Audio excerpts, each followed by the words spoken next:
রাজ্যের নানা অংশ রয়েছে ইডির নজরে। মূলত আর্থিক অপরাধ এবং অসঙ্গতি অনিয়ম নিরীক্ষণ করাই হল এনফোর্সমেন্ট ডিরেক্টরের মূল কাজ। গেল বছরেও এই রাজ্যের নানা অংশে হানাদারি চালিয়েছিল ওই তদন্তকারী সংস্থা। তারই অংশ হিসেবে আজ রাজ্যের 4 জায়গায় ইডি চালায় হানাদারি। বেশ সংগঠিতভাবে ইডি বাহিনীর আধিকারিকরা আধা সামরিক বাহিনীর জওয়ানদের সঙ্গে নিয়ে অভিযান পর্ব চালিয়েছে।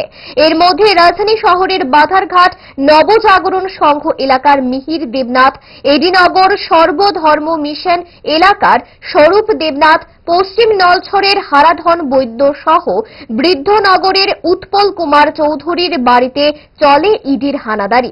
4টি দলে বিভক্ত হয়ে অভিযান চালান ইডি আধিকারিকেরা।